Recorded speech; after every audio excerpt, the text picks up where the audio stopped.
பயனார்த்தினி நாளைக்கான அப்புறமேல பார்த்தீங்கன்னா நிலா பிளான் பண்ண மாதிரியே வீட்டுக்கு பட்ஜெட் போடுறாங்க. அப்போ செலவுக்கு போக இவ்வளோ பணம் இந்த மந்த் மிஞ்சி இருக்கு அப்படின்னு சொல்லிடுறாங்க. அதில் டிவி வாங்கலாம்னு சொல்லிட்டு பயங்கரமாக பிளான் போட்டு வச்சிருக்காங்க.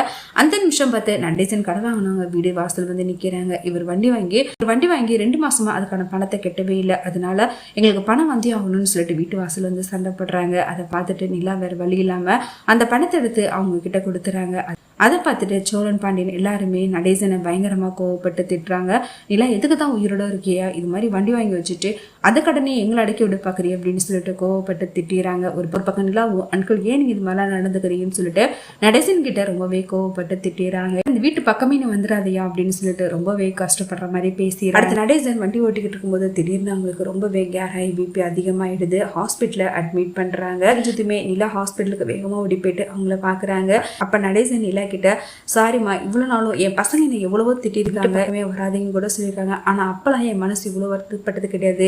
நீ என்கிட்ட பேச மாட்டேன்னு சொன்ன அந்த ஒரு பேச மாட்டேன், என் மூஞ்சிலே முழிக்க மாட்டேன்னு சொல்லிட்டேம்மா, அந்த ஒரு வார்த்தை என்னால் தாங்கிக்கவே முடியலம்மா அப்படின்னு சொல்லிட்டு நடேசன் ஃபீல் பண்ணுறதை பார்த்துட்டு நிலா அவர்கிட்ட சாரி கேட்குறாங்க. அது மாதிரி இருந்ததுனால தான் எனக்கு பயங்கரமாக கோவம் வந்துருச்சு. அந்த கோபத்தில் உங்களை திட்டிட்டு என்னை மன்னிச்சிடுங்கன்னு சொல்லிட்டு மன்னிப்பு கேட்குறாங்க. வீட்டுக்கு வந்ததுமே சோழன் நிலா கிட்ட அவர் மேலே நீங்கள் பாவப்படவே கூடாது, அவர் வேணுனதை குடிச்சு அவர் உடம்பு அழிச்சுக்கிறாரு, எக்கேட்டோ போட்டோம், அதை பற்றி இதுக்கு உங்களுக்கு கவலைங்கிற மாதிரி சொல்கிறாங்க. என்னதான் இருந்தாலும் அவர் முதல்ல உங்கள் அப்பா, இப்பெல்லாம் முதல்ல பேசாதீங்க அப்படின்னு சொல்லிட்டு ஒரு பக்கம் சோழன் கிட்ட கோவப்படுறாங்க. அடுத்து வானதி மெடிக்கல் ஷாப்ல தனியாக இருக்கிறாங்க. அந்த டைம் பார்த்து ஒரு கஸ்டமர் வராங்க, வேணும்னு சொல்லிட்டு கேட்குறாங்க. அந்த பில்லை பார்த்ததுமே வானதிக்கு என்ன பண்ணுறது தெரியாமல் வேகமாக டாக்டர் இருக்காங்க, அவர்கிட்ட போயிட்டு ஹெல்ப் கேட்குறாங்க. அப்போ அந்த டாக்டரும் வந்து வானதிக்கு எந்த மருந்து எங்கே இருக்குன்னு சொல்லிட்டு எல்லா விஷயத்தையுமே சொல்லி கொடுத்துக்கிட்டு இருக்காங்க.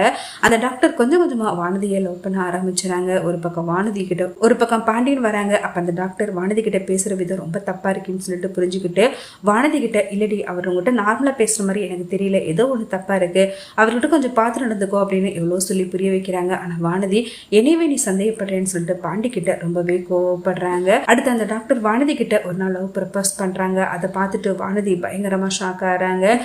அடுத்து வானதி இந்த கடைக்கு அடிக்கடி வருவார்ல பாண்டி, அவரை தான் நான் லவ் பண்ணுறேன், அவரை தான் நான் கல்யாணம் பண்ணிக்க போகிறேன், நீங்கள் ஏதோ தப்பாக புரிஞ்சுக்கிட்டு என்கிட்ட லவ் ப்ரப்போஸ் பண்ணிட்டீங்க அப்படிங்கிற மாதிரி சொல்லி புரிய வைக்கிறாங்க.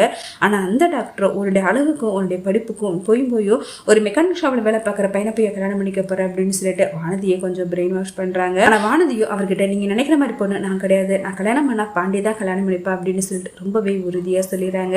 பாண்டியன் கிட்ட சொல்கிறாங்க. பாண்டியனும் அதை கேட்டு உண்மையிலேயே வானதி என்ன உனக்கு அவ்வளோ பிடிக்குமா, இருந்தால் உன்னுடைய படிப்புக்கும் அழகுக்கும் நீ அந்த டாக்டரையே கல்யாணம் பண்ணி இருந்திருக்கலாம், ஆனா எல்லாத்தையும் விட்டுட்டு எதுக்காக நீ என்ன கல்யாணம் பண்ணிக்கிறன்னு யோசிக்கிற, அதுக்கு தகுதியானவனான்னு கூட எனக்கு தெரியாதுன்னு சொல்லிட்டு பாண்டி பயங்கரமா எமோஷனல் ஆயிடுறாங்க.